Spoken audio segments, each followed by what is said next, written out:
Ang asawa ko, upang patunayan na ang asawa ng kanyang matalik na kaibigan ang pinakamahusay, ay araw-araw pang inaaya ang asawa ng iba para umakyat ng bundok at mag-ehersisyo. Kaya naman, agad akong nakipaghiwalay sa kanya. Sa sandaling paglabas ko sa pinto ng Civil Affairs Bureau, ang asawa kong si Jonah ay sumakay sa kotse nang hindi man lang lumilingon. Agad siyang tumawag sa kanyang matalik na kaibigan. At masaya niyang sinabi, "Sis, sa wakas, malaya na ako ngayon. Yayain mo ang asawa mo." Samahan niya ako sa bar magdamag. Hindi tayo uuwi hanggat hindi lasing. Ngunit ako naman ay nakaramdam ng ganang loob na hindi ko pa naramdaman kailanman. Tumingala ako sa bughaw na kalangitan. Tila ba sa unang pagkakataon, nakita ko ang aking kinabukasan. Shufuhay, binabati kita sa iyong bagong buhay. Nakakonekta sa Godly Tycoon Life System. Ang 100 milyong pondo para sa baguhan ay naibigay na. Biglang may tumunog na paalala. Nagulat ako, dahil ba sa sobrang saya, ay kung ano-ano na ang naririnig ko. Tut-tut, tumunog ang aking telepono. Kinuha ko ang aking telepono. Nang makita ko ang 100 milyong balanse, agad na nanlaki ang aking mga mata. Bagamat ako'y nabigla at nagagalak sa loob-loob ko. Hindi naman ako nag-iskandalo sa harap ng maraming tao. Balak ko sanang pumunta sa Dihaw Bath Center para mag-relax. Ngunit pag-akyat ko pa lang sa ikatlong palapag, may narinig akong pamilyar na boses. "Lao Shu, ikaw ba yan?" Nang marinig ko ang boses na iyon, lumingon ako at nakita ang isang kakilala. Isang kakilala na ayaw kong makita sa sandaling ito. Ang taong nasa harapan ko ay walang iba kundi ang matalik na kaibigan ng dati kong asawang si Jonah, si Lin Mixu. Sa sandaling ito, kahit na nakasuot siya ng maluwag na bathrobe, hindi pa rin maitago ang kanyang kahanga-hangang hubog. Sinulyapan ko siya, at agad na ibinaling ang aking tingin. "Mixu, nagkataon naman. Hindi ko alam ang sasabihin ko. Kaya bumati na lang ako." "Oo nga, hindi ko inasahang makita ka rito." Medyo nailang din si Lin Mixu. Ngunit kasabay nito, mayroon ding kaunting kaba. Kalili pa lang ng diborsyo ng kaibigan niyang si Jonah. At sa ganitong pagkakataon pa niya nakita ang dating asawa nito. Nagbigay ito sa kanya ng pakiramdam na tila may nilalabag siyang hangganan. "Tungkol sa inyo ni Nana, nabalitaan ko lang. Sayang naman. Ang tagal niyo na rin. Hindi ko inakalang haantong sa ganito. Walang dapat ikahinayang. Alam mo naman ang sitwasyon namin. Ang paghihiwalay ay isang kaluwagan para sa aming dalawa. Hindi kami naghiwalay noon dahil sa mga bata. Ngayon, malalaki na sila. May isip na, kaysa saktan namin ang isa't isa. Mas mabuting bumitaw na lang. Hayaan ang isa't isa na hanapin ang buhay na gusto namin." Nakangiting sabi ni Lin Mixu. "Kung ako ang tatanungin, hindi lang marunong magpahalaga si Nana. Napakabuti mong tao, Kuya Shu. Siguradong makakahanap ka ng mas higit pa." Kahit alam kong pampalubag loob lamang ang sinasabi ni Lin Mixu, magalang pa rin akong tumango at nagsabi ng salamat. "Siya nga pala, Mixu. Ano na ang pinagkakaabalahan mo ngayon? Nagtatrabaho ka pa rin ba sa sales office na iyon?" "Oo, mga 5 o 6 na taon na ako roon. Wala namang ibang malilipatan." Umiling si Lin Mixu, at napabuntong hininga. "Bakit? Hindi ba tiyan ang pinakamalaking real estate dito sa atin? Narinig ko maganda raw ang pasahod sa inyo." "Kuya Shu, dati iyon. Alam mo namang matumal ang industriya ng real estate ngayon. Pahirap ng pahirap magbenta ng bahay. Malapit na kaming magkamot ng asin ngayon." Napabuntong hiningang sabi ni Lin Mixu. "Talaga, hindi ako naniniwala. Siya nga pala, pagdating sa bahay, mayroon akong gustong itanong. Tila may naalala ako. Naghiwalay na kami ni Jonah. Wala akong anumang dinala, kaya ngayon, wala akong matutuluyan. Kahit pwede akong makisiksik sa dormitoryo ng kumpanya. Ngayong mayroon na akong mahigit 100 milyon. Ayoko nang magtiis pa. Ano iyon, Kuya Shu? Sabihin mo lang, kung kaya kong tumulong, tutulong ako." Nakangising sabi ni Lin Mixu. Tinapak pa niya ang kanyang dibdib. Ang dalawang mahinang kalabog ay nagpabilis ng tibok ng puso ko. "Mayroon ba kayong fully furnished na bahay na maaaring lipatan agad?" Tanong ko. "Syempre mayroon, Kuya Shu, kailangan mo ng bahay." Nang marinig niya ang sinabi ko, agad na nabuhayan ng loob si Lin Mixu. "Oo, alam mo namang hiwalay na kami ni Jonah. Kaya kailangan kong humanap ng bahay." Natural kong sinabi, "Syempre mayroon, Kuya Shu. Dadalhin kita doon ngayon din." Nang marinig ang aking sinabi, agad na kinalimutan ni Lin Mixu ang pagsana. Hinailan niya ako palabas. "Bakit ka nagmamadali? Hindi pa ako tapos dito. Mas mahalaga ang paghahanap ng bahay. Pwede naman tayong bumalik dito kapag nakahanap na tayo. Maghintay ka muna rito saglit. Magbibihis lang ako." Nang marinig ko ang sinabi ni Lin Mixu, nag-isip-isip ako. Mukhang tama nga siya. Kahit na mayaman na ako ngayon, hindi naman ako aabot sa punto na sa kalye tumira. Ngunit ang pagbili ng bahay ay kailangan ko ring gawin. At ngayong nagkita kami ni Lin Mixu, at napakasigasig pa niya, titingnan ko na rin. Umupo ako sa lobby at sandali lang naghintay. Nakapagbihis na si Lin Mixu at lumabas na. Isang simpleng uniforme sa trabaho. Ngunit naisuot ito ni Lin Mixu ng may kakaibang dating. Huminga ako ng malalim. Sinubukang pakalmayan ang medyo bumibilis kong tibok ng puso. "Paano ka nakarating dito?" "Nagtaksi ako." "Ikaw?" sabi ni Lin Mixu habang tumitingin sa paligid. "Nakamotor ako. Kung gayon, maghiwalay muna tayo. At magkita na lang sa tapat ng opisina ninyo." Sabi ko habang naglalakad papunta sa bago kong baylang TMAX 560. "Sige." Iyo ba yan? Nasa kalagitnaan ng pagsasalita si Lin Mixu. Nang bigla niyang napansin akong lumapit sa isang napakagandang motorsiklo. At diretsong sumakay dito. Oo, kabibili ko lang. Sagot ko, natural lang ang aking pagsagot.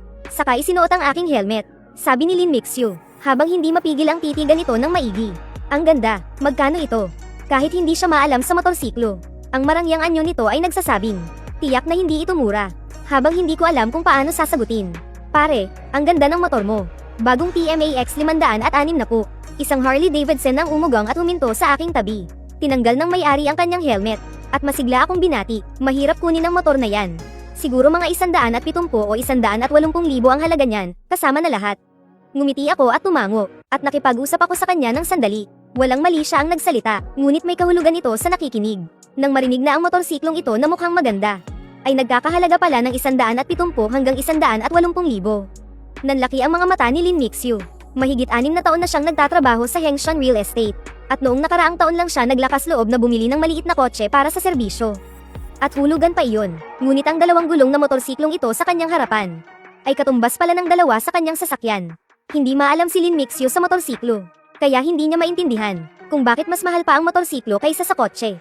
Habang tinitingnan ako, biglang napagtanto ni Lin Mixu na hindi na niya ako maintindihan. Narinig niya mula kay Jonah na buo kong ibinibigay ang aking sahod buwan-buwan. Ang allowance ko sa isang buwan ay hindi lumalagpas sa 500. Ngunit pagkatapos lang ng diborsyo, puro branded na ang suot niya. At ngayon ay nakasakay pa sa ganito kamahal na motorsiklo. Hindi kaya isa siyang tagong milyonaryo. Nagkukunwari lang ba siyang mahina noon? Ngunit sa talino ni Jonah, paanong hindi niya ito natuklasan sa loob ng mahabang panahon? Naramdaman ni Lin Mixu na tila nakatuklas siya ng isang malaking sikreto. Kuya Shu, pwede bang sumakay na lang ako sa motor mo? Ang hirap mag-taxi, mas mabilis pa ito. Sige, sakay na. Nang marinig ang sinabi ni Lin Mixu, hindi na ako nag-isip pa. Tinapak ko ang likurang upuan. Senyales na sumakay na siya. Umupo si Lin Mixu sa likuran ng motorsiklo. Tinitingnan ang aking likuran. Nag-alinlangan siya sandali. Inilahad niya ang kanyang mga kamay. At dahan-daang yamakap sa aking bewang. Naramdaman ko ang isang pares ng malambot na kamay na nakadikit sa aking bewang. Hindi ko mapigil ang manggilabot. Pilit kong inalis ang mga gumugulo sa aking isipan. At nag-focus sa pagmamaneho. Sumabay ako sa agos ng trapiko. Pagdating sa lobby ng sales office, agad na pumasok sa work mode si Lin Mixu.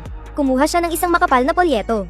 At habang binubuklat ito ay tinanong ako, Kuya Shu, anong klaseng bahay ang gusto mong upahan? Naghahanap ako ng fully furnished na bahay na maaaring lipatan agad. Pero hindi para upahan. Kung mayroong angkop, gusto ko sanang bilhin na. Nang marinig ang sinabi ko, agad na nabigla si Lin Mixu.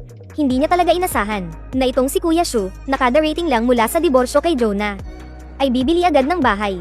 Habang tinitingnan ng gulat na mukha ni Lin Mixu, medyo natatawa ako sa isip ko. Kasabay nito, may lihim na kasiyahan akong naramdaman. Ngunit hindi ko naman kinaiinisan ang ganitong Lin Mixu. Matatanda na kami. Sino ba ang walang kaunting diskarte? Lalo na ang isang tulad ni Lin Mixu, na maganda at marunong gamitin ang kanyang mga katangian. Sa tingin ko, ang paulit-ulit na pagkagulat ng babaeng ito ay medyo nakakatuwa. Masyadong magulo ang umupa. Kailangan mo pang isipin ang paglipat. Tingnan mo para sa akin. Sa Jinjiang Garden, kung mayroon pang natitirang malalaking flat na pasok sa kailangan ko. At dapat fully furnished na maaaring lipatan agad. Masyadong abala kung ako pa ang magre-renovate. Nakangiti kong sinabi, isang malaking flat sa Jinjiang Garden. Nang marinig niya ang sinabi ko, nagduda pa si Lin Mixu kung guni-guni lang ba ang narinig niya. Ang Jinjiang Garden, iyon ang pinakamarangyang residential area sa lungsod na ito. Itinayo sa tabi ng ilog. Nasa sentro ng maunlad na lungsod. Isang tahimik na lugar sa gitna ng kaguluhan. Sa loob ng subdivision, karamihan ay mga gusaling hindi hihigit sa 6 na palapag na may elevator. Ang King Building sa gitnang bahagi ay mayroong napakalaking flat na mahigit 600 metro kwadrado. 2 beses nang sinamahan ni Lin Mixu ang kliyente para tingnan ang mga model unit. Ang walang katulad na karangyan at kagandahan, bukod sa pagkamangha, ay nagdulot sa kanya ng inggit at selos na halos ikabaliw niya. At ako, nakaraniwang mukhang simple at tapat, ay gustong bumili ng isang malaking flat sa Jinjiang Garden. Nanaginip ba siya? Kuya Shu, hindi ka naman nagbibiro, di ba? Ang presyo ng bahay sa Jinjiang Garden ay halos 30,000 bawat metro kwadrado. Ang pinakamaliit na flat doon ay mahigit 200 metro kwadrado. 200 metro kwadrado lang ba? Medyo maliit. Naaalala ko sa mga patalastas noon. Ang King Building sa gitna ay may 680 metro kwadradong marangyang flat. Mayroon pa ba ngayon? Kuya Shu, bakit mo na itatanong? Medyo yutal na tanong ni Lin Mixu. Tinatatanong ko kasi bibilhin ko. Alangan namang nagtatanong lang ako para sa wala. Medyo natatawa kong sabi. Pagdating sa 601, kinakabahang binuksan ni Lin Mixu ang pinto. Binigyan niya ako ng pantakip sa sapatos. Dir-diretso kaming pumasok sa loob. Pagkapasok pa lang, bago pa man makita ang pangunahing sala, nabighani na ako sa napakalaking pasukan sa aking harapan. Kung ikukumpara rito, ang dati kong tinitirhan na 106 na metro kwadradong apartment, ay tila napakasikip na parang kwarto ng mahirap. Pagdating sa master bedroom, at makita ang dalawa tuldok tugitling metrong napakalaking kama. Mas lalong lumalim ang kasiyahan sa aking mga mata. Ang ganito kaluwang na kama ang gawa sa solidong kahoy, ay mukha pa lang, masarap na. Mas magiging maganda pa, habang iniisip ito, hindi ko mapigil ang sulyapan si Lin Mixio sa aking tabi.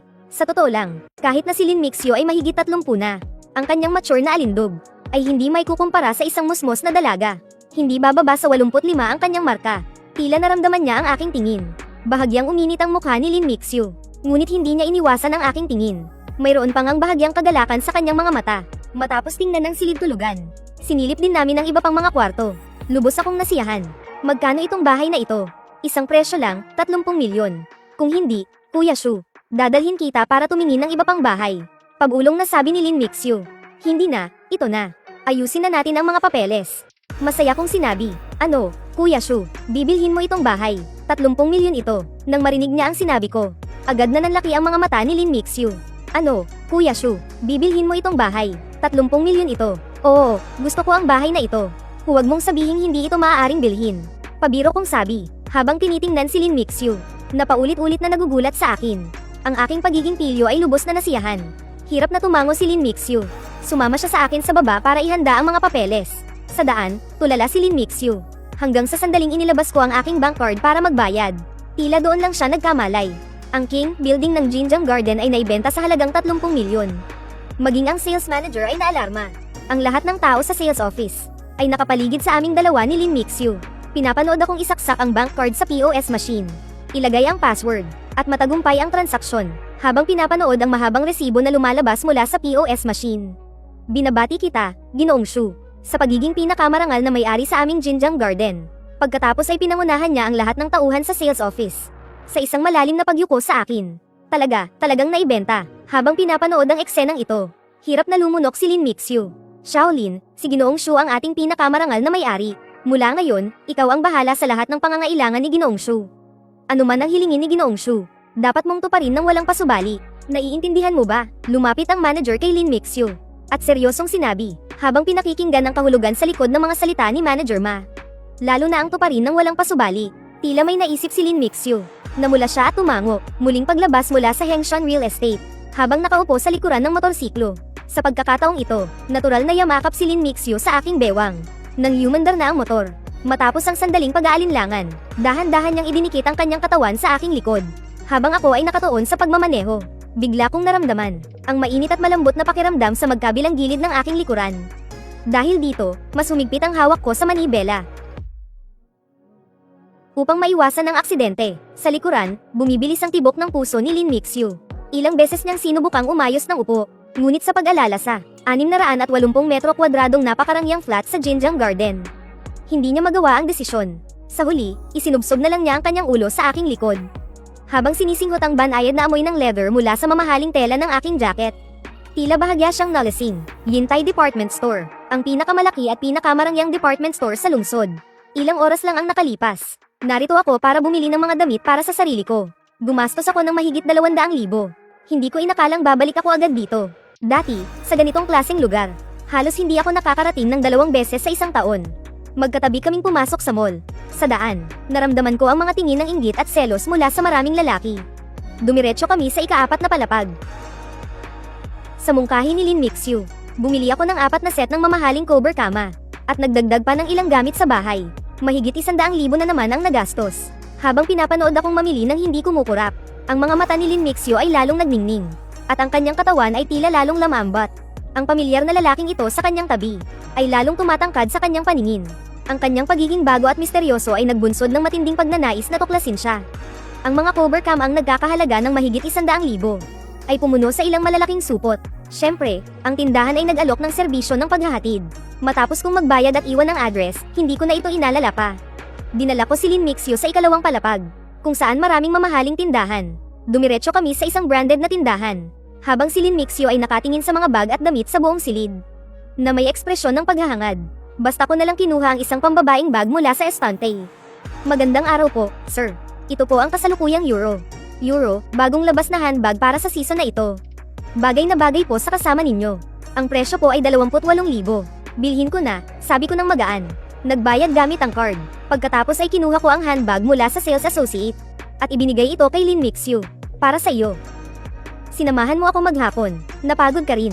Isang maliit na regalo. Tinapak ko ang likod ng kanyang kamay. At nakangiting sinabi, "Salamat, Kuya Shu." Hindi magkamayaw sa tuwa si Lin Mixu. Matapos magpasalamat, kinuha niya ang bag at tiningnan ito ng paulit-ulit. Habang tumatagal, lalo niyang nagugustuhan. Sa sandaling iyon, may narinig na matinis na boses ng babae. "Mimi, ikaw, anong ginagawa mo ritong kasama siya?" "Nana," itinaas ni Lin Mixu ang kanyang ulo. Tumingin siya kay Joe na nakatayo sa may pintuan ng tindahan. Hindi niya inakalang magpapakita ito rito. Sa tabi niya, may isa pang lalaki. Kilala rin siya ni Lin Mixu. Ito ay ang unang pag-ibig ni Jonah, si Ma Shendong. Ang apat na tao ay nagkatinginan. Agad na nanlamig ang paligid. Sa pintuan ng tindahan, kami ni Lin Mixu at ang dati kong asawang si Jonah at si Ma Shendong. Kaming apat ay nagkatinginan. Mahigit 10 segundo kaming natahimik. Hindi na napigilan ni Jonah. Siya ang unang bumasag sa katahimikan. "Shu Fuhai, anong nangyayari sa'yo? Bakit kasama mo si Mixu?" Puno ng panunumbat ang tono ni Jonah. At napakapangit ng kanyang itsura. Dahil napansin niya, sa kamay ni Lin Mixu, ay naroon ang isang branded na bag. Sa itsura nito, tila ito ang pinakabagong modelo ngayong taon. Kahit na matalik silang magkaibigan ni Lin Mixu.